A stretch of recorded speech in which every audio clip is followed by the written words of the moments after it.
ಗುಲ್ಬರ್ಗ ವಾರ್ತೆಗಳ ಪ್ರಾಯೋಜಕರು Devanand sari centre super market Kalaburagi. Devanand sari centre ಹಲವು ವರ್ಷಗಳಿಂದ ಕಲಬುರಗಿ ಮಹಾಜನತೆಯ ಭರವಸೆ ಗಳಿಸಿರುವ ರೇಷ್ಮೆ ಸೀರೆಗಳ ಅತಿ ದೊಡ್ಡ ಶೋರೂಮ್. ಹಬ್ಬಗಳು, ಮದುವೆ, ಉಪನಯನ ಹಾಗೂ ನಿಮ್ಮ ಮನೆಯ ಶುಭ ಸಮಾರಂಭಗಳಿಗೆ ಬೇಕಾಗುವ ರೇಷ್ಮೆ ಸೀರೆಗಳಿಗೆ ದೂರದ ಬೆಂಗಳೂರು, ಹೈದರಾಬಾದ್ ನಗರಗಳಿಗೆ ಹೋಗುವ ಅಗತ್ಯವಿಲ್ಲ. ದೇವಾನಂದ್ ಸ್ಯಾರಿ ಸೆಂಟರ್ ನೀಡುತ್ತಿದೆ exclusive silk sari collections. Devanand sari ಸೆಂಟರ್ನಲ್ಲಿ ಈಗ ಮದುವೆ ಮುಂತಾದ ಶುಭ ಸಮಾರಂಭಗಳಿಗೆ ಕಾಂಚೀವರಂ ಸೇರಿದಂತೆ wedding brocade saris, pure Dharmavaram ಸೀರೆಗಳು, ಪ್ಯೂರ್ ಬನಾರಸ್ ಸೀರೆಗಳು, pure Uppada silk, pure Ilkal ಸೀರೆಗಳು, pure fancy Gadwal silk, pure Paithani ಸೀರೆಗಳು, ಪ್ಯೂರ್ ಸಾಫ್ಟ್ ಸಿಲ್ಕ್ ಸೀರೆಗಳು ವಿವಿಧ ವಿನ್ಯಾಸಗಳಲ್ಲಿ. ಕಲಬುರಗಿಯಲ್ಲೇ ಅತಿ ದೊಡ್ಡ ಮತ್ತು ವಿಶಾಲವಾದ 10,000 ಚದುರ ಅಡಿ ಇರುವ ಏಕೈಕ ಸ್ಯಾರಿ ಸೆಂಟರ್ ದೇವಾನಂದ್ ಸ್ಯಾರಿ ಸೆಂಟರ್. ಭೇಟಿ ಕೊಡಿ.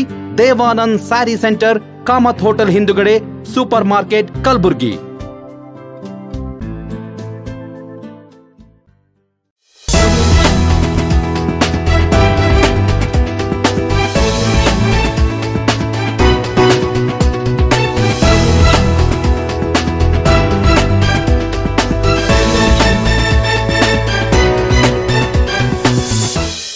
ನಮಸ್ಕಾರ, ಗುಲ್ಬರ್ಗ ವಾರ್ತೆಗಳಿಗೆ ಸ್ವಾಗತ. ಮೊದಲಿಗೆ ಹೆಡ್ಲೈನ್ಸ್. ಸ್ವಸ್ತಿಕ್ ನಗರದಲ್ಲಿ ಅದ್ದೂರಿಯಾಗಿ ಜರುಗಿದ ಬುಟ್ಟಿ ಜಾತ್ರೆ.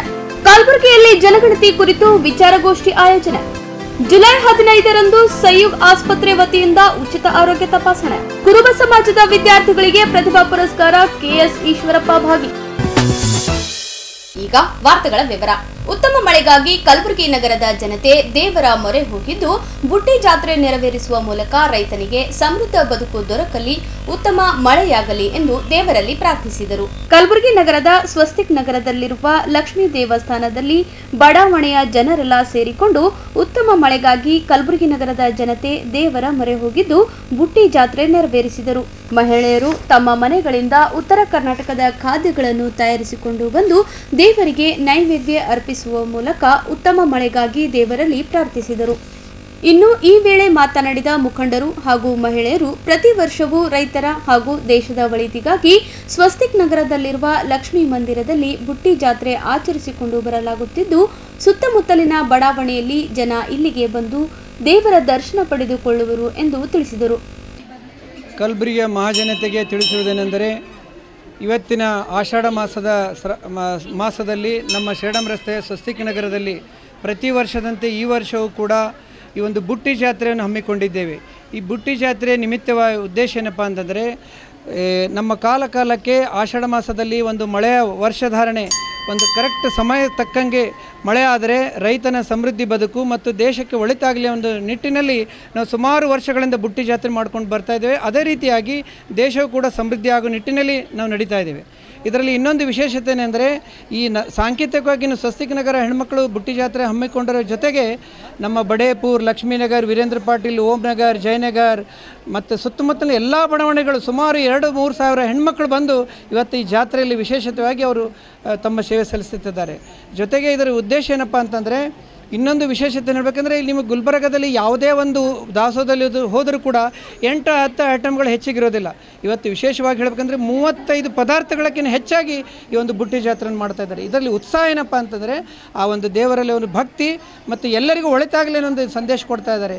ನಿಜವಾಗ್ಲೂ ಇದು ಬರೋ ದಿನಗಳಲ್ಲಿ ಈ ಒಂದು ಬಡಾವಣೆಯ ಮಾರಕವನ್ನು ಎಲ್ಲ ಬಡಾವಣೆಗಳಿಗೆ ಪಸರಿಸಲಿ ಅಂತ ನಾವು ಈ ದೇವಿಯಲ್ಲಿ ಪ್ರಾರ್ಥನೆ ಮಾಡುತ್ತೇವೆ. ಮತ್ತೊಮ್ಮೆ ಬಂದಿರುವಂಥ ಎಲ್ಲ ಭಕ್ತರಿಗೆ ಒಳ್ಳೆಯದಾಗಲಿ ಅಂತ ನಮ್ಮ ಸಮಿತಿಯಿಂದ ಪ್ರಾರ್ಥನೆ ಮಾಡುತ್ತೇವೆ. ಧನ್ಯವಾದಗಳು. ನನ್ನ ಹೆಸರು ಶಾಂತಾಬಾಯಿ ಹಾಲ್ಮಠ್ ಅಂತ, ವಾರ್ಡ್ ನಂಬರ್ 31 ಕಾರ್ಪೊರೇಟ್ರ್ ನಾನು. ಈ ಏರಿಯಾದು ಸ್ವಸ್ತಿಕ್ ನಗರದಲ್ಲಿ ಒಂದು ಲಕ್ಷ್ಮೀ ಗುಡಿ ಇದೆ. ನಾವು ವರ್ಷ ಇಲ್ಲಿ ಬುಟ್ಟಿ ಜಾತ್ರೆ ಮಾಡ್ತಾಯಿದ್ವಿ. ಬುಟ್ಟಿ ಜಾತ್ರೆ ಅಂದ್ರೆ ಎಲ್ಲ ಸರಿಯಾಗಿ ಮಳೆ ಬೆಳೆ ಆಗಲಿ, ಎಲ್ಲ ಸಮೃದ್ಧಿ ಆಗಲಿ ಅಂಥೇಳಿ ಬುಟ್ಟಿ ಜಾತ್ರೆ ಮಾಡೋಕ್ಕಂತ ನಾವು 8-9 ವರ್ಷ ಆಯಿತು. ಇದು ಆಷಾಢ ಮಾಸದಾಗ ಬುಟ್ಟಿ ಜಾತ್ರೆ ಮಾಡ್ತೀವಿ, ಶ್ರಾವಣ ಮಾಸದಾಗ ಖಾಂಡ್ ಮಾಡ್ತೀವಿ, ದಸರಿ ಒಳಗೆ ಮತ್ತು ಪುರಾಣ ಹಚ್ಚಿ ಅವಾಗೊಂದು ಖಾಂಡ್ ಮಾಡ್ತೀವಿ. 3 ಖಾಂಡ್ ಮಾಡ್ತೀವಿ ನಾವು. ಇವಾಗ ಎಲ್ಲರ ಮನೆಯಿಂದ ನಮ್ಮ ಹೆಣ್ಮಕ್ಳು ಒಂದು ನಮ್ಮ ಕಾಲನಿ ಜನ ಎಲ್ಲರೂ ಒಂದೊಂದು ನಮ್ಮನ್ನ ಅಡುಗೆ ಮಾಡ್ಕೊಂಬರ್ತೀವಿ. ಇವತ್ತಿನ ದಿವಸ ನಾವು ಯಾರೂ ಗುಡಿಯಲ್ಲಿ ಅಡುಗೆ ಮಾಡಲ್ಲ. ಎಲ್ಲರೂ ತಮ್ಮ ಮನೆಯಲ್ಲಿ ಶೇಂಗಾದ ಹೋಳಿಗೆ, ಸಜ್ಜಕದ ಹೋಳಿಗೆ ಪ್ರತಿಯೊಂದು ಅಡುಗೆ ಮಾಡ್ಕೊಂಡು ಬಂದು ಎಲ್ಲರಿಗೂ ಊಟ ಮಾಡಿಸ್ತೀವಿ. ಇದು ಓಂ ನಗರ, ಸ್ವಸ್ತಿಕ್ ನಗರ, ಜಾಗೃತಿ ಕಾಲನಿ, ವೀರೇಂದ್ರ ಪಾಟೀಲ್ ಬಡಾವಣೆ, ಗಣೇಶ್ ಕಾಲನಿ, ಹೌಸಿಂಗ್ ಬೋರ್ಡ ಎಲ್ಲ ಜನ ಬರ್ತಾರೆ. ಜಯನಗರ, ಪ್ರಗತಿ ಕಾಲನಿ ಎಲ್ಲ ಕಡೆದು ಜನ ಬರ್ತಾರೆ ಇಲ್ಲಿ ಪ್ರಸಾದ ತೊಗೊಳಕ್ಕೆ ಲಕ್ಷ್ಮೀ ಗುಡಿ. ರೈತರಿಗೆ ಒಳ್ಳೇದಾಗ್ಲಂತೆ ಮಾಡ್ತೀವಿ. ರೈತರಿಗೆ ಒಳ್ಳೇದಾದ್ರೆ ನಮಗೆ ಒಳ್ಳೇದಾಗತ್ತೆ. ರೈತರು ಬೆಳೆದ್ರೆ ನಾವು ಸುಖದಿಂದ ಇರ್ತೀವಿ. ತೊಗರಿ, ಹೆಸರು, ಉದ್ದ, ಎಳ್ಳು ಎಲ್ಲ ರೈತರ ಸಲುವಾಗಿ ಎಲ್ಲರಿಗೂ ಆರಾಮ ಇಟ್ಟಿರ್ಲಿ ಅಂಥೇಳಿ ಮಾಡ್ತೀವಿ. ಅಷ್ಟೇ ಉದ್ದೇಶ ನಮಗೆ. ಎಲ್ಲ ಕಾಲನಿ ಅಣ್ಣ ತಮ್ಮರಿಗೆ, ಅಕ್ಕ ತಂಗಿಯರಿಗೆ ಎಲ್ಲರಿಗೂ ನನ್ನ ನಮಸ್ಕಾರಗಳನ್ನು ತಿಳಿಸುತ್ತಾ, ನಾನು ಮಾಜಿ ZP ಮೆಂಬರ್ ಅರಣಕಲ್ ಮತಕ್ಷೇತ್ರದಿಂದ. ಮೊದಲಿಂದ ಈ ಸ್ವಸ್ತಿಕ್ ನಗರದಲ್ಲಿ 17 ವರ್ಷಲಿಂದ ಕಾಣ್ ನಡೀತಾ ಇದೆ. ಶ್ರಾವಣ ಮಾಸದಲ್ಲಿ ದಿನ ಭಜನೆ ಮಾಡ್ತೇವೆ, ಶಿವನಾಮ ನುಡಿಲಿ ಎಲ್ಲ ಹೆಣ್ಮಕ್ಳು ಹೊರಗೆ ಬರಲಿ, ಒಬ್ರಿಗೊಬ್ರು ಸುಖ ಕಷ್ಟ ಹಂಚ್ಕೋಲಿ ಅಂಥೇಳಿ ನಾವು ಹೊರಗೆ ಬಿದ್ದಿದ್ದೇವೆ. ಎಲ್ಲರೂ ಹೆಣ್ಮಕ್ಳು ಶುಕ್ರವಾರಕ್ಕೊಮ್ಮೆ ಭಜನೆ ಮಾಡ್ತೇವೆ, ಅಮಾಸಿಗೊಮ್ಮೆ ಭಜನೆ ಮಾಡ್ತೇವೆ. ಶ್ರಾವಣ ತಿಂಗಳೇನದ ಪೂರಾ ದಿನ ಭಜನೆ ಮಾಡಿ ಕಾಂಡ್ ಮಾಡ್ತೇವೆ. ಕಾಂಡ್ ಮಾಡಿ ಇದೇನದ ಆಷಾಢ ಮಾಸದಲ್ಲಿ ಎಲ್ಲರಿಗೆ ದೇವಿ ಚೆನ್ನಾಗಿಟ್ಟಿರಲಿ, ರೈತರಿಗೆ ಚೆನ್ನಾಗಿಟ್ಟಿರಲಿ, ಎಲ್ಲರಿಗೆ ನೀರಿರಲಿ, ಸಮೃದ್ಧಿ ಆಗಲಿ ಎಲ್ಲರಿಗೆ ಅಂಥೇಳಿ, ಮಳೆ ಬೆಳೆ ಚೆನ್ನಾಗಾಗಲಿ ಅಂಥೇಳಿ ಇದೊಂದು ದೇವಿ ಆಶ್ರಯದಲ್ಲಿ ಇದೊಂದು ಬುಟ್ಟಿ ಜಾತ್ರೆ ಮಾಡ್ತಾಯಿದ್ದೀವಿ. ನಾವು ಬುಟ್ಟಿ ಜಾತ್ರೆ ಮಾಡ್ತಾಯಿದ್ದೀವಿ. ಎಲ್ಲರೂ ಪ್ರಸಾದಕ್ಕೆ ಬರ್ತಾರೆ. ಜಾಗೃತಿ ಕಾಲನಿಯವ್ರು ಬರ್ತಾರೆ, ಓಂ ನಗರದವ್ರು ಬರ್ತಾರೆ, ಆದರ್ಶ ಕಾಲನಿದವ್ರು ಬರ್ತಾರೆ, ಬಡೇಪುರದವ್ರು ಬರ್ತಾರೆ, ಜಯನಗರದವ್ರು ಬರ್ತಾರೆ. ಎಲ್ಲ ಏರಿಯಾದವ್ರು ಬಂದು ನಮಗೆ ಹೊಸ ಮಂದಿ ಕೈ ಜೋಡಿಸಿ ಎಲ್ಲರೂ ನಮಗೇನದ ಪ್ರೋತ್ಸಾಹ ಕೊಡ್ತಾರೆ. ನಮಗೆ ಮತ್ತು ಆಮೇಲೆ ದಸರಾದಲ್ಲಿ 9 ದಿವಸ ಏನದ ಪುರಾಣ ಮಾಡ್ತಾರೆ. ಪುರಾಣ ಮಾಡಿ ಅದನ್ನು ದೇವಿ ಉಡಿ ತುಂಬಿ ಪುರಾಣದಲ್ಲಿ ದೊಡ್ಡ ಮಟ್ಟದಲ್ಲಿ ಅದನ್ನೂ ಒಂದು ರೀತಿ ಕಾಂಡ ಆದಂಗೆ ಎಲ್ಲ ಸ್ವಾಮೀಜಿಯವ್ರಿಗೆ ಕರೆಸ್ತಾರೆ, ಪ್ರಸಾದ ಮಾಡಿಸ್ತಾರೆ.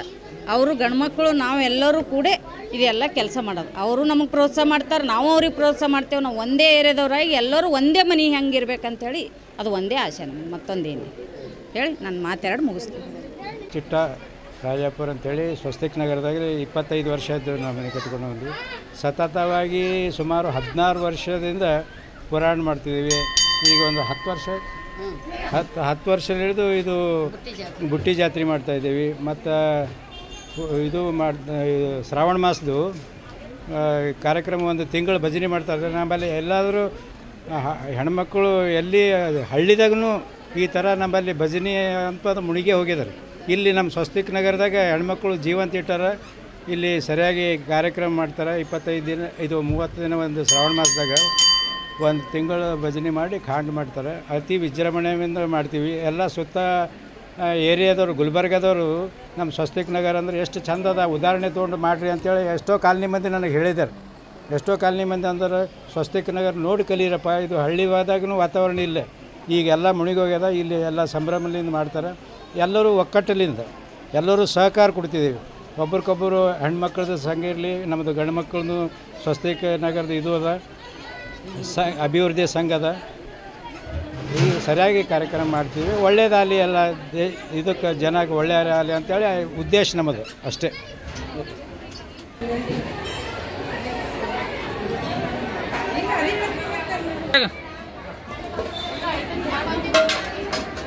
ಎಲ್ಲ ಐಟಮ್ ಆದ್ಮೇಲೆ ಬಂದಾರ.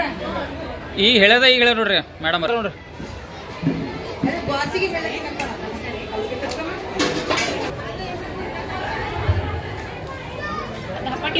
ಮಹೇಶ್ವರಿ ಇನ್ನಂದ್ರೆ ಬರ್ರಿ, ಅದಕ್ಕೆ ಬರ್ರಿ.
छोटू सरी कटो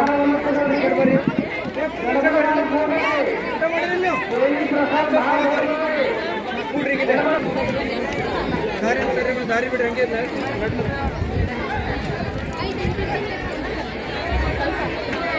ಬುಟ್ಟಿ ಜಾತ್ರೆ ಪೂರ ಟೀಮ್ ಇದೆ ನೋಡಿ.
ಸಮಾರಂಭದಲ್ಲಿ ಸ್ವಸ್ತಿಕ್ ನಗರದ ಅನೇಕ ಮುಖಂಡರು, ಮಹಿಳೆಯರು ಸೇರಿದಂತೆ ಸಾವಿರಾರು ಜನ ಭಾಗವಹಿಸಿದ್ದರು.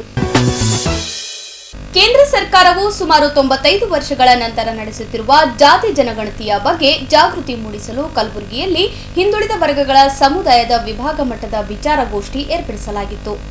ಸಾಮಾಜಿಕ ನ್ಯಾಯ ಜಾಗೃತಿ ವೇದಿಕೆ ವತಿಯಿಂದ ನಗರದ ಚಂದ್ರಶೇಖರ್ ಪಾಟೀಲ್ ವಸತಿ ನಿಲಯದ ಎಸ್ಎಸಿ ಸಭಾಂಗಣ ಆಯೋಜಿಸಲಾಗಿದ್ದು, ಸಮಾರಂಭದಲ್ಲಿ ಭಾಗಿಯಾದ ಸಂಸದ ಕೋಟಾ ಶ್ರೀನಿವಾಸ್ ಪೂಜಾರಿ, ಆರ್ಎಸ್ಎಸ್ ಪ್ರಮುಖರಾದ Pramod Madhwaraj, insights coaching centre ಸಂಸ್ಥಾಪಕರಾದ ವಿನಯ್ ಕುಮಾರ್ ಅವರು ಕಾರ್ಯಕ್ರಮವನ್ನು ಉದ್ಘಾಟಿಸಿದರು. ಬಳಿಕ ಮಾತನಾಡಿದ ಉಭಯ ನಾಯಕರು, ಬಿಜೆಪಿ ಕೇಂದ್ರ ಸರ್ಕಾರವು ಸುಮಾರು 95 ವರ್ಷಗಳ ನಂತರ ನಡೆಸುತ್ತಿರುವ ಜಾತಿ ಜನಗಣತಿಯ ಬಗ್ಗೆ ಜಾಗೃತಿ ಮೂಡಿಸಲು ತುಂಬಾ ಅವಶ್ಯಕವಾಗಿದೆ. ಹಿಂದುಳಿದ ಸಮುದಾಯದ ಅಭಿವೃದ್ಧಿಗೆ ಕೇಂದ್ರ ಸರ್ಕಾರ ಬದ್ಧವಾಗಿದೆ ಎಂದರು. ನಂತರ ಮಾತನಾಡಿದ ಸಮಿತಿ ಮುಖಂಡ ಅವ್ವಣ್ಣ ಮ್ಯಾಕೇರಿ ಅವರು, ಕೇಂದ್ರ ಸರ್ಕಾರ ಹಿಂದುಳಿದ ಸಮುದಾಯದ ಅಭಿವೃದ್ಧಿಗೆ ಸಾಕಷ್ಟು ಯೋಜನೆಗಳನ್ನು ರೂಪಿಸಿದ ಅದರ ಭಾಗವೇ ಈ ಜಾತಿ ಜನಗಣತಿ ಎಂದು ಅಭಿಪ್ರಾಯಪಟ್ಟರು. ಹೇಳುವ ಭಾಷಾ ಕ್ಷೇತ್ರೀಯ ಹೂಗಾರ, ನೇಕಾರ, ಮಡಿವಾಳ, ಈಡಿಗ, ಕುಂಬಾರ, ಗೊಂದ್ರಿ, ಮುನ್ನುರೆಡ್ಡಿ ಇನ್ನಿತರ ಎಲ್ಲ ಸಮುದಾಯದ ನಮ್ಮ ಸಮಾಜದ ವೇದಿಕೆ ಮೇಲೆ ಕೂತಂತ ಎಲ್ಲ ಅಧ್ಯಕ್ಷರೇ, ಈ ಒಂದು ಕಾರ್ಯಕ್ರಮದಲ್ಲಿ ಭಾಗವಹಿಸಿದಂಥ ಕಲಬುರಗಿ, ಬೀದರ್ ಮತ್ತು ಯಾದಗಿರಿ ಜಿಲ್ಲೆಯ ನಮ್ಮ ಎಲ್ಲ ಹಿಂದುಳಿದ ವರ್ಗಗಳ ಮುಖಂಡರೇ ಹಾಗೂ ವಿವಿಧ ಸಮಾಜಗಳ ಮುಖಂಡರೇ ಮತ್ತು ಈ ಕಾರ್ಯಕ್ರಮದಲ್ಲಿ ಭಾಗವಹಿಸಿದಂಥ ನಮ್ಮ ಎಲ್ಲ ಆತ್ಮೀಯ ಬಂಧುಗಳೇ, ತಮಗೆಲ್ಲ ತಿಳಿದಿರುವಂತೆ ಎಂದು ಕಲಬುರಗಿ ವಿಭಾಗ ಮಟ್ಟದಲ್ಲಿ ಇವತ್ತ ಸುಮಾರು ಈ ದೇಶದಲ್ಲಿ 50%ಗಿಂತ ಹೆಚ್ಚಿಗಿರುವಂಥ ಈ ಹಿಂದುಳಿದ ವರ್ಗಗಳ ಒಂದು ವಿಭಾಗ ಮಟ್ಟದ ಒಂದು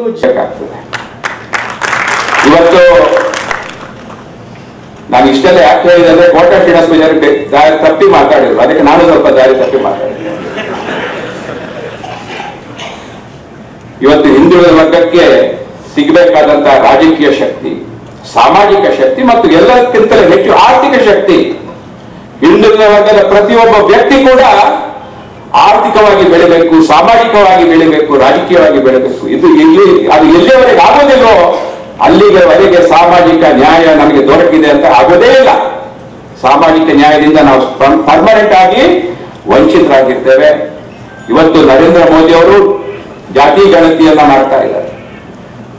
ಜಾತಿ ಗಣತಿಯ ಪ್ರಥಮ ಫಲಾನುಭವಿ ಯಾರು ಅಂದ್ರೆ ಹಿಂದುಳಿದ ವರ್ಗದವರು, ದೇಶದ ಹಿಂದುಳಿದ ವರ್ಗದವರು. ಎಸ್ಟಿಗಳೆಷ್ಟು ಅಂತ ಲೆಕ್ಕ ಇದೆ. ಮುಂದುವರೆದ ಸಮಾಜಕ್ಕೆ ಇದು ಎಲ್ಲ ಜಾತಿ ಗಣತಿ ಇನ್ನೊಂದು ಮತ್ತೊಂದು ಅಗತ್ಯ ಇಲ್ಲ, ಅವ್ರು ಬೆಳೆದಾಗಿದೆ. ಇನ್ನು ಬೆಳಿಲಿಕ್ಕೆ ಬಾಕಿ ಇರುವುದು ಯಾರು? ಹಿಂದುಳಿದ ವರ್ಗದವರು. ಜಾತಿ ಗಣತಿ ಆದಾಗ ಅದರ ಪ್ರಥಮ ಫಲಾನುಭವಿ ಯಾರಾಗ್ತಾರೆ ಅಂದ್ರೆ ಹಿಂದುಳಿದ ವರ್ಗ ಆಗ್ತದೆ ಅಂತಕ್ಕಂಥ ಮಾತನ್ನು ಹೇಳಲಿಕ್ಕೆ ಬಯಸ್ತೇನೆ. ನರೇಂದ್ರ ಮೋದಿ ಅವರು ಹಿಂದುಳಿದ ವರ್ಗ ಜಾತಿ ಗಣತಿಯನ್ನು ಘೋಷಣೆ ಮಾಡಿದ್ರೆ ಸುಮ್ಮನೆ ಮಾಡಲಿಲ್ಲ. 2024 ಇಸ್ವಿಯಲ್ಲಿ ಸೆಪ್ಟೆಂಬರ್ನಲ್ಲಿ ರಾಷ್ಟ್ರೀಯ ಸ್ವಯಂ ಸೇವಕ ಸಂಘ ತನ್ನ ಕೇರಳದ ರಾಷ್ಟ್ರ ಮಟ್ಟದ ಬೈಠಕ್ನಲ್ಲಿ ಶಿಫಾರಸ್ ಮಾಡುತ್ತೆ ಪ್ರಧಾನಮಂತ್ರಿಗೆ, ಜಾತಿ ಗಣತಿ ಆಗ್ಬೇಕು, ಸಾಮಾಜಿಕ ನ್ಯಾಯ ಸಿಗಬೇಕು, ನ್ಯಾಯ ವಂಚಿತರಿಗೆ ಅವಕಾಶ ಆಗ್ಬೇಕು ಅಂತ ಶಿಫಾರಸ್ ಮಾಡಿದರ ಫಲವಾಗಿ ಇವತ್ತು ಜಾತಿ ಗಣತಿ ಆಗ್ತಾ ಇದೆ. ಇದು ರಾಷ್ಟ್ರ ಮಟ್ಟದಲ್ಲಿ ಸೆನ್ಸಸ್ ಮಾಡುವಂತ ಅಧಿಕಾರ ಇರೋದು, ಗಣತಿ ಮಾಡುವಂತ ಅಧಿಕಾರ ಇರೋದು ಕೇವಲ ಕೇಂದ್ರ ಸರ್ಕಾರ ಬಿಟ್ಟು ಬೇರೆ ರಾಜ್ಯ ಸರ್ಕಾರಕ್ಕೆ ಇಲ್ಲ. ಅವ್ರು ಬರೀ ಸಮೀಕ್ಷೆ ಮಾಡಬಹುದು ಬಿಟ್ಟರೆ ಸೆನ್ಸಸ್ ಮಾಡಕ್ಕೆ ಆಗೋದಿಲ್ಲ. They can only have a survey, not a census. ಅದು ಮಾತ್ರ ಕೇಂದ್ರ ಸರ್ಕಾರದ ಪರವಾಗಿ ಕಾರ್ಯಂತಕ್ಕಂಥದ್ದನ್ನು ನಾವು ಇವತ್ತು ಅರ್ಥ ಮಾಡ್ಕೊಳ್ಬೇಕು. 2027ರಲ್ಲಿ ವೈಜ್ಞಾನಿಕವಾಗಿ ಒಂದು ಸರ್ವೆ ನಡೆಯುವಾಗ ಜಾತಿ ಗಣತಿ, ಇನ್ನೊಮ್ಮೆ ಜಾತಿ ಗಣತಿ ಮಾಡ್ತೀನಿ ಅಂತ ರಾಹುಲ್ ಗಾಂಧಿ ಹೇಳಿದ್ದಕ್ಕೆ ಸಿದ್ದರಾಮಯ್ಯ ಹೊರಟಿದಾರಲ್ಲ, ಇದು ಎಷ್ಟರ ಮಟ್ಟಿಗೆ ಹಿಂದುಳಿದ ವರ್ಗದವರನ್ನ ಗೊಂದಲಕ್ಕೆ ಹಾಕುತ್ತೆ ಎನ್ನುವುದನ್ನ ಯೋಚನೆ ನಾವು ಮಾಡಬೇಕಾಗಿದೆ. ಹಿಂದುಳಿದ ವರ್ಗದವರನ್ನ ನಗೆ ಪಟಾಳಿಗೆ ಈಡು ಮಾಡುವಂತಹ ಸಂದರ್ಭ ಬರಬಾರದು. ಮೊನ್ನೆ ಸಿದ್ದರಾಮಯ್ಯ ಡೆಲ್ಲಿಗೆ ಹೋದ್ರು. ರಾಜ್ಯದ ಮುಖ್ಯಮಂತ್ರಿಗಳು, 6 ಕೋಟಿ ಜನರ ಮುಖ್ಯಮಂತ್ರಿಗಳು, ಪಕ್ಷ ಯಾವುದೇ ಇರ್ಬೋದು, ನಮ್ಮ ಮುಖ್ಯಮಂತ್ರಿ ಯಾವುದೇ ಅಲ್ವೋ, ಅವರವರಿಗೆ ರಾಹುಲ್ ಗಾಂಧಿ ಅಪಾಯಿಂಟ್ಮೆಂಟ್ ಕೇಳಿದ್ರೆ ಅವರಿಗೆ ಅಪಾಯಿಂಟ್ಮೆಂಟ್ ಸಿಗಲ್ಲ. ಅರ್ಥ ಮಾಡ್ಕೊಳ್ಳಿ. ಒಬ್ಬ ಹಿಂದುಳಿದ ವರ್ಗದ ಒಬ್ಬ ಮುಖ್ಯಮಂತ್ರಿ ಡೆಲ್ಲಿಗೆ ಹೋಗಿ ರಾಹುಲ್ ಗಾಂಧಿ ಹತ್ರ ತಮ್ಮನ್ನ ಭೇಟಿ ಮಾಡ್ಲಿಕ್ಕಿದೆ ಅಂತ ಅವಕಾಶ ಕೇಳಿದಾಗ ಅಪಾಯಿಂಟ್ಮೆಂಟ್ ಕೊಡದಂತ ಒಂದು ಪರಿಸ್ಥಿತಿ ಇವತ್ತಿದೆ. ಈಗ ಹೇಳ್ತಾರೆ ಸಿದ್ದರಾಮಯ್ಯ ಅವರು, ನಾನು ಹೋದದ್ದು ರಾಜನಾಥ್ ಸಿಂಗ್ ಅನ್ನು ಭೇಟಿ ಮಾಡ್ಲಿಕ್ಕೆ, ರಾಹುಲ್ ಗಾಂಧಿಯನ್ನು ಭೇಟಿ ಮಾಡ್ಲಿಕ್ಕೆ ಹೋದದ್ದಲ್ಲ ಅಂತ ಹೇಳ್ತಾರೆ. ಇವ್ರು ರಾಹುಲ್ ಗಾಂಧಿಯನ್ನು ಭೇಟಿ ಮಾಡ್ಲಿಕ್ಕೆ ಹೋಗದಿದ್ರೆ ಅಪಾಯಿಂಟ್ಮೆಂಟ್ ಕೇಳಿದ ಯಾಕೆ? ರಾಜನಾಥ್ ಸಿಂಗ್ ಅನ್ನು ಭೇಟಿ ಮಾಡಿ ವಾಪಸ್ ಬರಬೇಕಾಗಿತ್ತು. ಕೇಳಿದ್ದಕ್ಕೆ ಅಪಾಯಿಂಟ್ಮೆಂಟ್ ಸಿಕ್ಕಿದ್ರೆ ಹೋಗ್ತಿರ್ಲಿಲ್ವ ರಾಹುಲ್ ಗಾಂಧಿಯನ್ನು ಭೇಟಿ ಮಾಡ್ಲಿಕ್ಕೆ? ಈಗ ಬಂದು ನಾನು ರಾಹುಲ್ ಗಾಂಧಿಯನ್ನ ಭೇಟಿಗೆ ನಾನು ಅವಕಾಶವೇ ಕೇಳಲಿಲ್ಲ ಇರ್ತಕ್ಕಂಥದ್ದು ಒಂದನೇದಾಗಿ. ಸಿದ್ದರಾಮಯ್ಯನಂತವರು ಕೂಡ ಇವತ್ತು ಒಂದು ರೀತಿಯಲ್ಲಿ ಹ್ಯೂಮಿಲೇಷನ್ಗೆ, ಅಂದ್ರೆ ಹ್ಯೂಮಿಲೇಷನ್ ಕನ್ನಡದಲ್ಲಿ ಹೇಳ್ತಾರೆ, ಅಪಮಾನಕ್ಕೆ ಒಳಗಾಗುವಂತಹ ಒಂದು ಪರಿಸ್ಥಿತಿ ರಾಹುಲ್ ಗಾಂಧಿಯವರ ಕೈಯಲ್ಲಿ ಬಂದಿದೆ, ರಾಹುಲ್ ಗಾಂಧಿಯಿಂದಾಗಿ ಬಂದಿದೆ.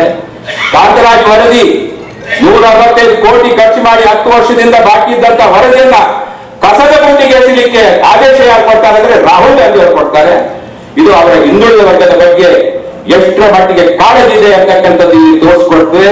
ಹಾಗಾಗಿ ನಾವಿವತ್ತು ಈ ಜನಜಾಗೃತಿ ಸಭೆ ಈಗ ವಿಭಾಗ ಮಟ್ಟದಲ್ಲಿ ಇದೆ, ಇನ್ನು ನಮ್ಮ ಜಿಲ್ಲಾ ಮಟ್ಟದಲ್ಲಿ ಆಗ್ಬೇಕು, ತಾಲೂಕು ಮಟ್ಟದಲ್ಲಿ ಆಗ್ಬೇಕು.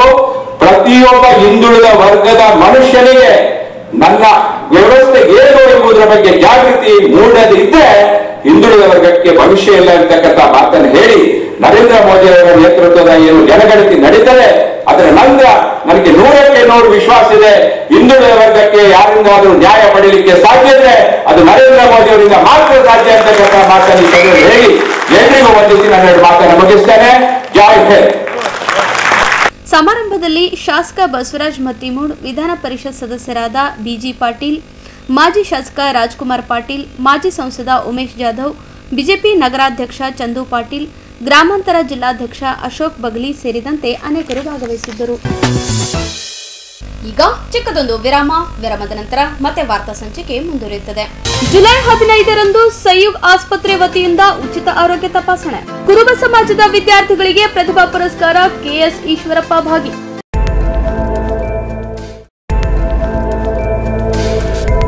ಇನ್ ಗುಲ್ಬರ್ಗಾ ವಾರ್ತೆಗಳ ಪ್ರಾಯೋಜಕರು Devanand sari centre super market. Devanand sari centre ಹಲವು ವರ್ಷಗಳಿಂದ ಕಲಬುರ್ಗಿ ಮಹಾಜನತೆಯ ಭರವಸೆ ಗಳಿಸಿರುವ ರೇಷ್ಮೆ ಸೀರೆಗಳ ಅತಿ ದೊಡ್ಡ ಶೋರೂಮ್. ಹಬ್ಬಗಳು, ಮದುವೆ, ಉಪನಯನ ಹಾಗೂ ನಿಮ್ಮ ಮನೆಯ ಶುಭ ಸಮಾರಂಭಗಳಿಗೆ ಬೇಕಾಗುವ ರೇಷ್ಮೆ ಸೀರೆಗಳಿಗೆ ದೂರದ ಬೆಂಗಳೂರು, ಹೈದರಾಬಾದ್ ನಗರಗಳಿಗೆ ಹೋಗುವ ಅಗತ್ಯವಿಲ್ಲ. ದೇವಾನಂದ್ ಸ್ಯಾರಿ ಸೆಂಟರ್ ನೀಡುತ್ತಿದೆ exclusive silk sari collections. Devanand sari ಸೆಂಟರ್ನಲ್ಲಿ ಈಗ ಮದುವೆ ಮುಂತಾದ ಶುಭ ಸಮಾರಂಭಗಳಿಗೆ ಕಾಂಚೀವರಂ ಸೇರಿದಂತೆ wedding brocade saris, pure Dharmavaram ಸೀರೆಗಳು, ಪ್ಯೂರ್ ಬನಾರಸ್ ಸೀರೆಗಳು, pure Uppada silk, pure Ilkal ಸೀರೆಗಳು, pure fancy Gadwal silk, pure Paithani ಸೀರೆಗಳು, ಪ್ಯೂರ್ ಸಾಫ್ಟ್ ಸಿಲ್ಕ್ ಸೀರೆಗಳು ವಿವಿಧ ವಿನ್ಯಾಸಗಳಲ್ಲಿ. ಕಲಬುರಗಿಯಲ್ಲೇ ಅತಿ ದೊಡ್ಡ ಮತ್ತು ವಿಶಾಲವಾದ 10,000 ಚದುರ ಅಡಿ ಇರುವ ಏಕೈಕ ಸ್ಯಾರಿ ಸೆಂಟರ್ ದೇವಾನಂದ್ ಸ್ಯಾರಿ ಸೆಂಟರ್. ಭೇಟಿ ಕೊಡಿ. ದೇವಾನಂದ್ ಸ್ಯಾರಿ ಸೆಂಟರ್, ಕಾಮತ್ ಹೋಟೆಲ್ ಹಿಂದುಗಡೆ, ಸೂಪರ್ ಮಾರ್ಕೆಟ್, ಕಲಬುರಗಿ. ಶ್ರೀ ಶರಣಬಸವೇಶ್ವರ ವಿದ್ಯಾವರ್ಧಕ ಸಂಘದ ಅಡಿಯಲ್ಲಿನ ಮುಕ್ತಾಂಬಿಕಾ ಪದವಿ ಪೂರ್ವ ವಸತಿಯುಕ್ತ ವಿಜ್ಞಾನ ಮಹಿಳಾ ಮಹಾವಿದ್ಯಾಲಯ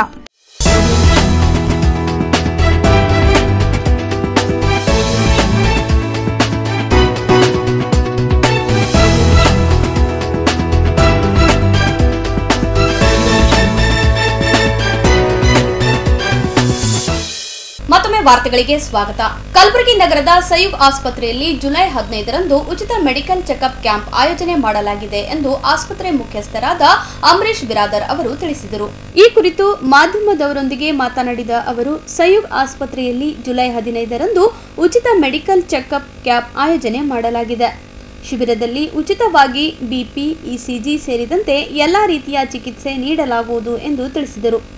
ಇನ್ನು ಇದೇ ವೇಳೆ ಮಾತನಾಡಿದ ಡಾಕ್ಟರ್ ಸುನೀತಾ ಬಿರಾದರ್ ಅವರು, ಆರೋಗ್ಯ ಕಾಳಜಿ ಎಲ್ಲರ ಜವಾಬ್ದಾರಿಯಾಗಿದ್ದು ನಿರ್ಲಕ್ಷ್ಯ ತೋರದೆ ಜುಲೈ 15ರಂದು ಸಯುಗ್ ಆಸ್ಪತ್ರೆಗೆ ಆಗಮಿಸಿ ಉಚಿತವಾಗಿ ತಪಾಸಣೆ ಮಾಡಿಸಿಕೊಳ್ಳುವಂತೆ ಮನವಿ ಮಾಡಿದರು. ನಮಸ್ಕಾರ, ನಾನು ಡಾಕ್ಟರ್ ಅಮರೇಶ್ ಬಿರಾದರ್ ಅಂತ. ನಾನು ಪ್ಲಾಸ್ಟಿಕ್ ಮತ್ತು ಕಾಸ್ಮೆಟಿಕ್ ಸರ್ಜನ್, ಕರ್ನಾಟಕ ಕಲಬುರಗಿಯಲ್ಲಿ ಪ್ರಾಕ್ಟೀಸ್ ಮಾಡ್ತಾ ಇದ್ದೀನಿ. 15 ಜುಲೈ ಅಂದು ವಿಶ್ವ ಪ್ಲಾಸ್ಟಿಕ್ ಸರ್ಜರಿ ದಿನಾಂಗವಾಗಿ ನಾವು ಸಯುಗ್ ಹಾಸ್ಪಿಟಲ್, ಸೇಡಂ ರೋಡ್, ಸೌಭಾಗ್ಯ ಕಲ್ಯಾಣ ಮಂಟಪ ಹತ್ರ ನಾವು ಒಂದು ಫ್ರೀ ಕ್ಯಾಂಪನ್ನು ಆರ್ಗನೈಸ್ ಮಾಡಿದ್ದೀವಿ. ಸಯುಗ್ ಹಾಸ್ಪಿಟಲಲ್ಲಿ ಸಂಜೆ 5 ಗಂಟೆಯಿಂದ 8 ಗಂಟೆವರೆಗೂ ಡಾಕ್ಟರ್ಸ್ ಆಗಿರೋದು ಪ್ಲಾಸ್ಟಿಕ್ ಸರ್ಜರಿ ಮತ್ತು general surgery, gynaecology, orthopaedic surgery, general medicine ಇವರಿಂದ ಉಚಿತ ಕನ್ಸಲ್ಟೇಷನ್ ಸಿಗುತ್ತೆ. ಅದರ ಜೊತೆಗೆ ಬ್ಲಡ್ ಚೆಕಪ್ ಆಗಿ ಮತ್ತು ಶುಗರ್ ಚೆಕಪ್ ಮತ್ತು ಅಗತ್ಯ ಯಾರಿಗೆ ಬೇಕಾಗುತ್ತೆ ಅವರಿಗೆ ಇಸಿಜಿ ಅವತ್ತಿನ ದಿವಸ ಉಚಿತವಾಗಿ ಮಾಡಲಾಗಿದೆ. ಅದರ ಜೊತೆಗೆ ಯಾರಿಗೆ ಅವಶ್ಯಕತೆ ಇದೆ ಅವರಿಗೆ ನಾವು ಫ್ರೀ ಮೆಡಿಸಿನ್ಸ್ನು ಕೊಡ್ತೀವಿ. ಸಂಜೆಗೆ 5 ಗಂಟೆಯಿಂದ 8 ಗಂಟೆವರೆಗೂ ಮಂಗಳವಾರ 15 ಜುಲೈ 2025ರಂದು ಈ ಸಯುಗ್ ಹಾಸ್ಪಿಟಲ್ ಬಂದ್ಬಿಟ್ಟು ಸೇಡಂ ರೋಡ್, NGO ಕಾಲನಿ, ಸೌಭಾಗ್ಯ ಕಲ್ಯಾಣ ಮಂಟಪ ಹತ್ರ ಇದೆ. ನೀವು ಅವತ್ತಿನ ದಿವಸ ಈ ಕ್ಯಾಂಪಿನ ಸೌಲಭ್ಯನ ತಗೋಬಹುದು. ಧನ್ಯವಾದ. ಪ್ಲಾಸ್ಟಿಕ್ ಸರ್ಜರಿ ತುಂಬ ಜನಕ್ಕೆ ತಪ್ಪು ಕಲ್ಪನೆ ಇರುತ್ತೆ. ಪ್ಲಾಸ್ಟಿಕ್ ಸರ್ಜರಿ ಬರೀ ನಾವು ಚರ್ಮ ಹಾಕೋದು, ಇದು ಸೌಂದರ್ಯವರ್ಧಕ ಶಸ್ತ್ರಚಿಕಿತ್ಸೆ ಅಂತೇಳಿ. ಪ್ಲಾಸ್ಟಿಕ್ ಸರ್ಜರಿ ಒಂದು ಬ್ರಾಡ್ ಟರ್ಮ್. ಇದು ಪ್ಲಾಸ್ಟಿಕ್ ಕೋರ್ಸ್ ಅಂತ ಒಂದು ಗ್ರೀಕ್ ಟರ್ಮಿನಾಲಜಿಯಿಂದ ತಗೊಂಡು ಬಂದಿದೆ. ಇದರಲ್ಲಿ ನಾವು ಹ್ಯಾಂಡ್ ಸರ್ಜರಿ ಅಂತ ಹೇಳಿ ಮಾಡ್ತೀವಿ, ಮುಖಕ್ಕೆ ಬಡ್ದಿದೆ ಮ್ಯಾಕ್ಸಿಲೋ ಫೇಶಿಯಲ್ ಸರ್ಜರಿ ಅಂತ ಹೇಳ್ತೀವಿ. ಆಮೇಲೆ ಕ್ಯಾನ್ಸರ್ ರಿಕನ್ಸ್ಟ್ರಕ್ಷನ್, ಒಂದು ಭಾಗ ಹೋಗಿತ್ತು ಅಂದರೆ ಅದು ಮರು ಜೋಡಣೆ ಮಾಡಿ ಅದಕ್ಕೆ ಪುನರ್ ನಿರ್ಮಾಣ ಮಾಡೋದು, ಅದನ್ನು ಪ್ಲಾಸ್ಟಿಕ್ ಸರ್ಜರಿ ಭಾಗ ಆಗಿದೆ. ಬರ್ನ್ಸ್ ಆಗಿರ್ಬೋದು, ಈಗ 10% ಬರ್ನ್ಸಿಂದ 100% ಬರ್ನ್ಸ್ವರೆಗೂ ನಾವು ಪ್ಲಾಸ್ಟಿಕ್ ಸರ್ಜರಿ ಮುಖಾಂತರ ಅದಕ್ಕೆ ಟ್ರೀಟ್ಮೆಂಟ್ ಮಾಡ್ಬೋದು. ಗಾಯ ಇರಲಾರ್ದಂಗೆ, ಮಾರ್ಕ್ ಇರಲಾರ್ದಂಗೆ ಚಿಕಿತ್ಸೆ ಪಡಿಬೋದು. ಈ ಸಯುಗ್ ಹಾಸ್ಪಿಟಲಲ್ಲಿ ನಾವು ಎಲ್ಲ ರೀತಿ ಪ್ಲಾಸ್ಟಿಕ್ ಸರ್ಜರಿ ನಾವು ಇಲ್ಲಿ ಮಾಡ್ತಾ ಇದ್ದೀವಿ. ಕೈ ಕಟ್ ಆಗಿದ್ರು ಮರು ಜೋಡಣೆ ಮಾಡೋಂಥ ಪ್ಲಾಸ್ಟಿಕ್ ಸರ್ಜರಿ ಆಗಿರ್ಬೋದು. ಆರ್ಥೋಪೆಡಿಕ್ ಸರ್ಜರಿನೂ ನಾವು ಸರ್ವಿಸ್ ಕೊಡ್ತಾ ಇದ್ದೀವಿ. ಜನರಲ್ ಮೆಡಿಸಿನ್ ಸರ್ವಿಸಸ್ ಕೊಡ್ತಾ ಇದ್ದೀವಿ. ಜನರಲ್ ಸರ್ಜರಿ ಸರ್ವಿಸಸ್ ಕೊಡ್ತಾ ಇದ್ದೀವಿ. ಧನ್ಯವಾದ. ನಮಸ್ಕಾರ, ನಾನು ಡಾಕ್ಟರ್ ಶ್ವೇತಾ ಬಿರಾದರ್ ಅಂತ. ನಾನು ಒಂದು ಜನರಲ್ ಫಿಸಿಷಿಯನ್ನು. ನಾವು 15 ಜುಲೈ ಮಂಗಳವಾರ ದಿವಸ ವರ್ಲ್ಡ್ ಪ್ಲಾಸ್ಟಿಕ್ ಸರ್ಜರಿ ಡೇ ಅಂತ ಅಬ್ಸರ್ವ್ ಮಾಡ್ತಾ ಇದ್ದೀವಿ. ಅವತ್ತಿನ ದಿವಸ 5ರಿಂದ 8 ಗಂಟೆ ಸಾಯಂಕಾಲ ನಾವು free consultations from doctors, general physician, plastic surgery, gynaecology, orthopaedics ಮತ್ತು ಜನರಲ್ ಸರ್ಜರಿ ಕನ್ಸಲ್ಟೇಷನ್ಸ್ ಫ್ರೀಯಾಗಿ ಕೊಡ್ತಾ ಇದ್ದೀವಿ. ಅದ್ರ ಜೊತೆ BP ಚೆಕಪ್, ಶುಗರ್ ಚೆಕಪ್ ಮತ್ತೆ ಅಗತ್ಯವಿರೋರಿಗೆ ECGಯನ್ನು ಮಾಡ್ತಾ ಇದ್ದೀವಿ ಫ್ರೀ ಆಗಿ. ನೀವು ಅವತ್ತಿನ ದಿವಸ ಸಾಯಂಕಾಲ 5ರಿಂದ 8 ಗಂಟೆವರೆಗೂ ಬಂದು ಈ ಎಲ್ಲ ಸೌಲಭ್ಯಗಳನ್ನು ಪಡೆದುಕೊಳ್ಬಹುದು. ಧನ್ಯವಾದ. ಕರ್ನಾಟಕ ಪ್ರದೇಶ ಕುರುಬಗೊಂಡ ಸಂಘ ಹಾಗೂ ಜಿಲ್ಲಾ ಕುರುಬಗೊಂಡ ನೌಕರರ ಸಂಘದ ಸಂಯುಕ್ತಾಶ್ರಯದಲ್ಲಿ ಕಲಬುರಗಿಯಲ್ಲಿ ಕುರುಬ ಸಮುದಾಯದ ಸಾಧಕರಿಗೆ ಸನ್ಮಾನ ಹಾಗೂ ಪ್ರತಿಭಾನ್ವಿತ ವಿದ್ಯಾರ್ಥಿಗಳಿಗೆ ಪ್ರತಿಭಾ ಪುರಸ್ಕಾರ ಸಮಾರಂಭ ಏರ್ಪಡಿಸಲಾಗಿತ್ತು. ಕಲಬುರಗಿ ನಗರದ NV ಕಾಲೇಜು ರಸ್ತೆಯಲ್ಲಿ ಇರುವ ಸಂಗಮೇಶ್ವರ ಫಂಕ್ಷನ್ ಹಾಲ್ನಲ್ಲಿ ಏರ್ಪಡಿಸಲಾಗಿದ್ದ ಸಮಾರಂಭವನ್ನು ಮಾಜಿ DDM KS ಈಶ್ವರಪ್ಪ ಅವರು ಉದ್ಘಾಟಿಸಿದರು.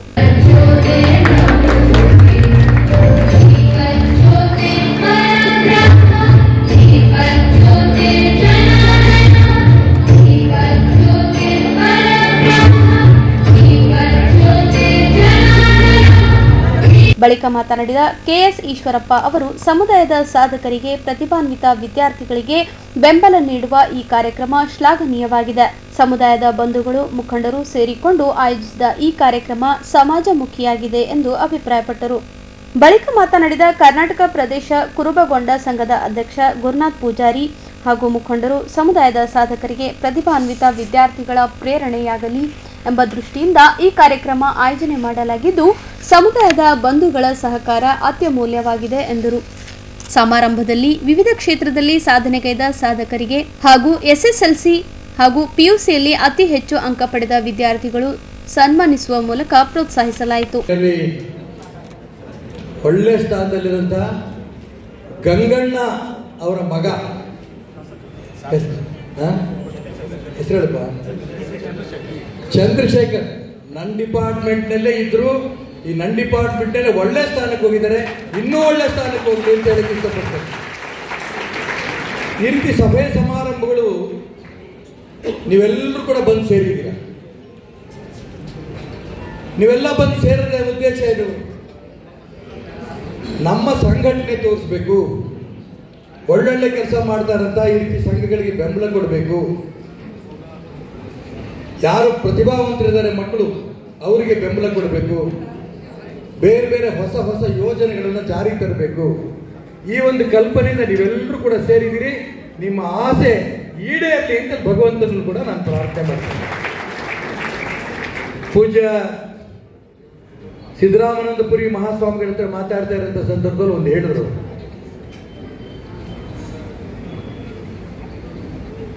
ನಮ್ಮ ಮಠದಿಂದ ಗುರುಕುಲವನ್ನು ಆರಂಭ ನಾವು ಮಾಡ್ತೇವೆ.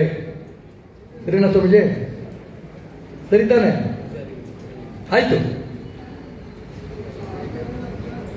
ಹಿಂದೆ ಇಡೀ ದೇಶದಲ್ಲಿ ದೇಶ ಒಗ್ಗಟ್ಟಾಗಿತ್ತು, ಒಂದಾಗಿತ್ತು. ಎಲ್ಲ ದೇವಸ್ಥಾನಗಳಿಗೂ ಪೂಜೆಗಳು ನಡೀತಾ ಇತ್ತು. ಯಾವುದಾದ್ರೂ ಒಂದು ದೇವಸ್ಥಾನವನ್ನು ಯಾರು ಬಂದು ಬಿಟ್ಟರೆ ಹುಷಾರಂತಿದ್ರು. ಅಹಲ್ಯಾಬಾಯಿ ಹೋಳ್ಕರ್ ಹೆಸರು ಕೇಳಿದ್ರಿ. ಆ ತಾಯಿನೂ ಕೂಡ ಕುರುಬರು ಸಮಾಜದಲ್ಲೇ ಹುಟ್ಟಿ ಬೆಳೆದೋಳು. ಬಹಳ ಜನಕ್ಕೆ ಗೊತ್ತಿಲ್ಲ, ಮಹಾರಾಷ್ಟ್ರದಲ್ಲಿ ಛತ್ರಪತಿ ಶಿವಾಜಿ ಮಹಾರಾಜರಿಗೆ ಎಷ್ಟು ಗೌರವ ಇದೆಯೋ ಅದಕ್ಕಿಂತ ಜಾಸ್ತಿ ಗೌರವ ಇರೋ ಅಹಲ್ಯಾಬಾಯಿ ಹೋಳ್ಕರ್ ಅವರು. ನಾವು ಬೀರ್ಲಿಂಗನ್ನ ಹೆಂಗ್ ಪೂಜೆ ಮಾಡ್ತೀವಲ್ಲ, ಮಲ್ಲೇಶ್ವರನ, ಈಶ್ವರನ, ಆ ಈಶ್ವರನ ಲಿಂಗಗಳನ್ನ ಔರಂಗಜೇಬ್ ಹೊಡೆದಾಗ್ತಾ ಇದ್ದ ಉದ್ದಕ್ಕೆ. ಸೋಮನಾಥ್ ಇರ್ಬೋದು, ಕಾಶಿ ವಿಶ್ವನಾಥ್ ಇರ್ಬೋದು. ಅವನಿಗೆ ಅನಿಸಿತ್ತು, ಇಲ್ಲಿ ದೇವರನ್ನ ಹೊಡೆದಾಕ್ಬಿಟ್ರೆ ಇವರು ಒಂದಾಗಿರಲ್ಲ. ಆ ಲೆಕ್ಕದಲ್ಲಿ ಹೊಡೆದಾಗ್ತಾ ಬಂದವನು.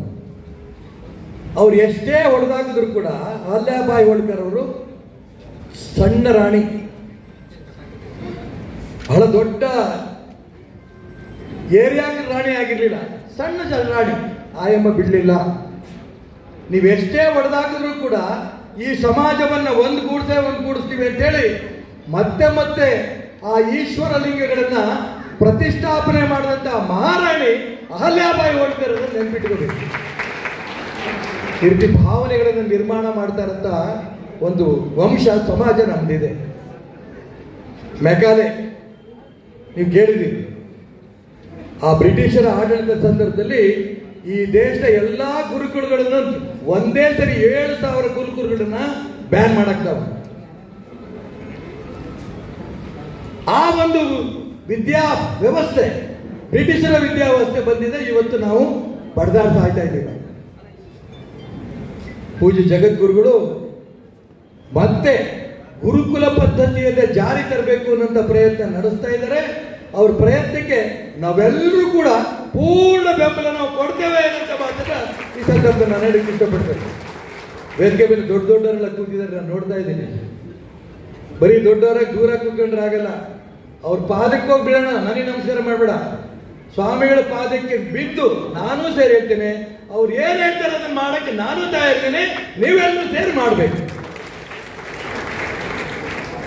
ಸಮಾಜ ಛಿದ್ರ ಮಾಡುವಂತ ವ್ಯವಸ್ಥೆ ತುಂಬಾ ನಡೆಯುತ್ತೆ. ಬೇಕಾದಷ್ಟು ಜನ ಇದ್ದಾರೆ. ಛಿದ್ರ ರಾಜಕಾರಣದಲ್ಲಿ ಛಿದ್ರಗಳಾಗತ್ತೆ. ನಾನು ವಿವರಕ್ಕೆ ಹೋಗಲ್ಲ. ಇವತ್ತು ಮೆಕಾಲೆಯ ಆ ಒಂದು ವಿದ್ಯಾ ವ್ಯವಸ್ಥೆ ಇದೆಯಲ್ಲ, ಅದು ದೂರ ಹೋಗಬೇಕು. ನಮ್ಮ ಸನಾತನ ಧರ್ಮದಿಂದ ಅನೇಕ ವರ್ಷಗಳಿಂದ ಏನು ಬಂದಿದೆ ಗುರುಕುಲ ಪದ್ಧತಿ, ಅದು ಮತ್ತೆ ಜಾರಿ ತರೋ ದಿಕ್ಕಿನಲ್ಲಿ ಮಾನ್ಯ ಸಿದ್ದರಾಮಾನಂದಪುರಿ ಸ್ವಾಮಿಗಳು ಪ್ರಯತ್ನ ಮಾಡ್ತೀನಿ ಅಂತ ಹೇಳಿ ತುಂಬಾ ಸಂತೋಷ. ಅದಕ್ಕೋಸ್ಕರ ಹೇಳ್ತಾ ಇದ್ದೀನಿ, ನಾವೆಲ್ಲರೂ ಕೂಡ ಮೊದಲನೇದಾಗಿ ನಾನೊಂದು ಪ್ರಶ್ನೆ ಕೇಳ್ತೀನಿ, ಉತ್ತರ ಕೊಡ್ತೀರಾ? ಪ್ರಶ್ನೆ ಕೇಳ. ನಮ್ಮ ಮನೆಯಲ್ಲಿ ಡಿಗ್ರಿ ಪಾಸ್ ಮಾಡಿರೋಂಥವ್ರು ಒಬ್ಬರಾರು ಇದ್ದಾರೆ ಅನ್ನೋರು ಕೈ ಎತ್ತಿ. ಇಲ್ಲಿ ಕೂತಿರೋರಲ್ಲಿ ಒಬ್ಬರಾರು ಡಿಗ್ರಿ ಪಾಸ್ ಮಾಡಿದ್ದಾರೆ. BA, BSc, BCom, MCom ಆಗಿದೆ ಅಲ್ವಾ? ಕೈ ಎತ್ತಿ ಇನ್ನೊಂದ್ಸರಿ. ಕೈ ಬಿಡಿ. ಅರ್ಧ ಜನನೂ ಇಲ್ಲ. ನಾನು ನೊಂದೆ, ಚಪ್ಪಾಳೆ ಬಿಡಬೇಡಿ. ನೋವಿನಿಂದ ಹೇಳ್ತಾ ಇದ್ದೀನಿ ಮಾತು. ಓದಲಿಲ್ಲ ಅಂದ್ರೆ ನಮಗೆಲ್ಲೂ ಗೌರವ ಸಿಗೋದಿಲ್ಲ. ಓದಿ ತನ್ನ ಕಾಲ ಮೇಲೆ ತಾನು ನಿಂತ್ರೆ ಅವಾಗ ಸಮಾಜ ಗುರುತಿಸುತ್ತೆ. ಇವ್ನು ಓದ್ಕೊ ಬಂದಿರಪ್ಪ. ದಾವಣಗೆರೆಯಿಂದ ಇಲ್ಲಿ ಬಂದಿದ್ದಾರೆ ಅವರು.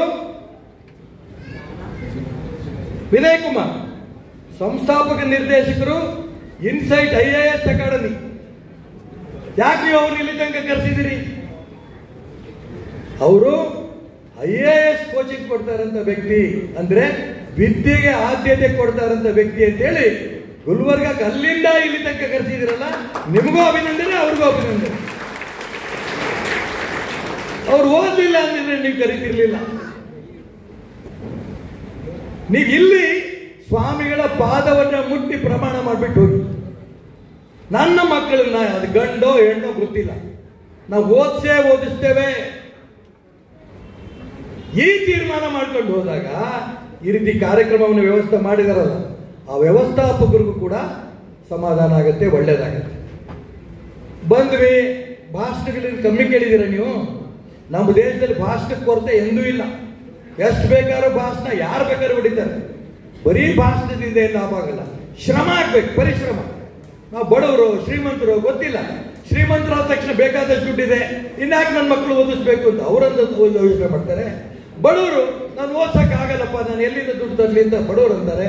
ಹಾಗಾಗಿ ನಮ್ಮ ಮಕ್ಕಳು ವಿದ್ಯಾಭ್ಯಾಸದಿಂದ ವಂಚಿತರಾಗ್ತಾ ಇದ್ದಾರೆ.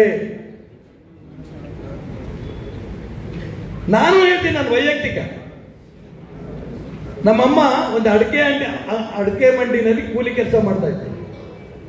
ಬೆಳಗ್ಗೆಯಿಂದ ಸಂಜೆ ತನಕ ಕೂಲಿ ಕೆಲಸ ಮಾಡಿದ್ರೆ 3 ರೂಪಾಯಿ ಕೂಲಿ ಒಂದು ಊಟಕ್ಕೆ.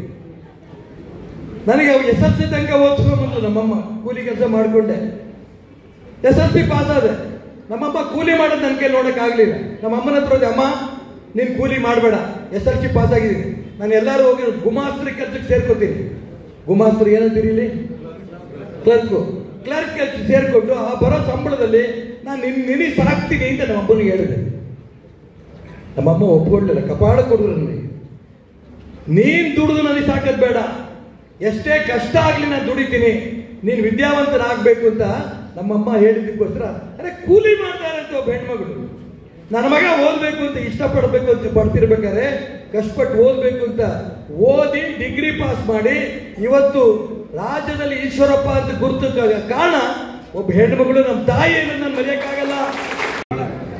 ಪೂಜ್ಯರ ಹಿರಿಯರ ಆಶೀರ್ವಾದ ನಮ್ಮ ಮಕ್ಕಳು ಇನ್ನೂ ಚೆನ್ನಾಗಿ, ಈಗ ತಾನೇ ಮಾನ್ಯ ಈಶ್ವರಪ್ಪ ಸಾಹೇಬರಿಂದ ಸನ್ಮಾನಗೊಂಡ, ಪೂಜ್ಯರ ವತಿಯಿಂದ ಸನ್ಮಾನಗೊಂಡ ಮಕ್ಕಳು ಸುಮಾರು 600 ಅಂಕಕ್ಕೆ ಸಮೀಪ ಅಂಕಗಳನ್ನು ಗಳಿಸಿ ಪ್ರತಿಭಾ ಪುರಸ್ಕಾರವನ್ನು ಪಡೆದಿದ್ದಾರೆ. ಅದೇ ರೀತಿ ಮುಂದಿನ ದಿನಗಳಲ್ಲಿ ಕೂಡ ಮಕ್ಕಳು ಇನ್ನೂ ಹೆಚ್ಚಿನ ವಿದ್ಯಾಭ್ಯಾಸ ಕೈಗೊಂಡು ನಮ್ಮ ಕಲಬುರಗಿ ಜಿಲ್ಲೆಗೆ ಹಾಗೂ ಮುಂದಿನವರ ಭವಿಷ್ಯಕ್ಕೆ ಒಳ್ಳೆ ಒಂದು ಉನ್ನತ ಹುದ್ದೆಗಳನ್ನು ಪ್ರಾಪ್ತಿಯಾಗಲಿ ಅಂತ ಈ ಸಂದರ್ಭದಲ್ಲಿ ಹೇಳಿ, ಮತ್ತಿನ್ನೂ ಸಮಯ ಅಭಾವ ಆಗಿದೆ, ಇನ್ನೊಂದು ಮಾತಾಡೋರಿದ್ದಾರೆ, ಎಲ್ಲರಿಗೆ ಶುಭ ಕೋರಿತ ನನ್ನ 2 ಮಾತು ಮುಗಿಸಿ. ಜೈ ಹಿಂದ್, ಜೈ ಕರ್ನಾಟಕ. ಕಾರ್ಯಕ್ರಮದ ದಿವ್ಯ ಸಾನ್ನಿಧ್ಯವನ್ನು ತಿಂಥಣಿಯ ಕನಕ ಗುರುಪೀಠದ ಸಿದ್ದರ ಮಾನದಪುರಿ ಮಹಾಸ್ವಾಮಿಗಳು ವಹಿಸಿಕೊಂಡಿದ್ರು.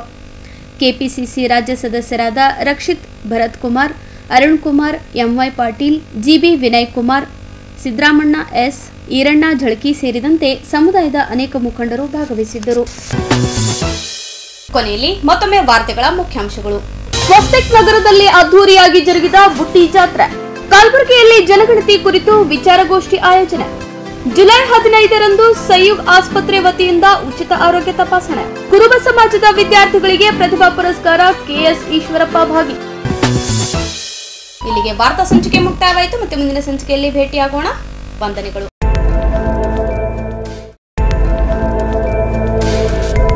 ಇನ್ ಗುಲ್ಬರ್ಗಾ ವಾರ್ತೆಗಳ ಪ್ರಾಯೋಜಕರು Devanand sari centre, super market, Kalaburagi. Devanand sari centre ಹಲವು ವರ್ಷಗಳಿಂದ ಕಲಬುರ್ಗಿ ಮಹಾಜನತೆಯ ಭರವಸೆ ಗಳಿಸಿರುವ ರೇಷ್ಮೆ ಸೀರೆಗಳ ಅತಿ ದೊಡ್ಡ ಶೋರೂಮ್. ಹಬ್ಬಗಳು, ಮದುವೆ, ಉಪನಯನ ಹಾಗೂ ನಿಮ್ಮ ಮನೆಯ ಶುಭ ಸಮಾರಂಭಗಳಿಗೆ ಬೇಕಾಗುವ ರೇಷ್ಮೆ ಸೀರೆಗಳಿಗೆ ದೂರದ ಬೆಂಗಳೂರು, ಹೈದರಾಬಾದ್ ನಗರಗಳಿಗೆ ಹೋಗುವ ಅಗತ್ಯವಿಲ್ಲ. ದೇವಾನಂದ್ ಸ್ಯಾರಿ ಸೆಂಟರ್ ನೀಡುತ್ತಿದೆ exclusive silk sari collections. Devanand sari ಸೆಂಟರ್ನಲ್ಲಿ ಈಗ ಮದುವೆ ಮುಂತಾದ ಶುಭ ಸಮಾರಂಭಗಳಿಗೆ ಕಾಂಚೀವರಂ ಸೇರಿದಂತೆ wedding brocade saris, pure Dharmavaram ಸೀರೆಗಳು, ಪ್ಯೂರ್ ಬನಾರಸ್ ಸೀರೆಗಳು, pure Uppada silk, pure Ilkal ಸೀರೆಗಳು, pure fancy Gadwal silk, pure Paithani ಸೀರೆಗಳು, ಪ್ಯೂರ್ ಸಾಫ್ಟ್ ಸಿಲ್ಕ್ ಸೀರೆಗಳು ವಿವಿಧ ವಿನ್ಯಾಸಗಳಲ್ಲಿ. ಕಲಬುರಗಿಯಲ್ಲೇ ಅತಿ ದೊಡ್ಡ ಮತ್ತು ವಿಶಾಲವಾದ 10,000 ಚದುರ ಅಡಿ ಇರುವ ಏಕೈಕ ಸ್ಯಾರಿ ಸೆಂಟರ್ ದೇವಾನಂದ್ ಸ್ಯಾರಿ ಸೆಂಟರ್. ಭೇಟಿ ಕೊಡಿ ದೇವಾನಂದ್ ಸ್ಯಾರಿ ಸೆಂಟರ್, ಕಾಮತ್ ಹೋಟೆಲ್ ಹಿಂದುಗಡೆ, ಸೂಪರ್ ಮಾರ್ಕೆಟ್, ಕಲಬುರಗಿ.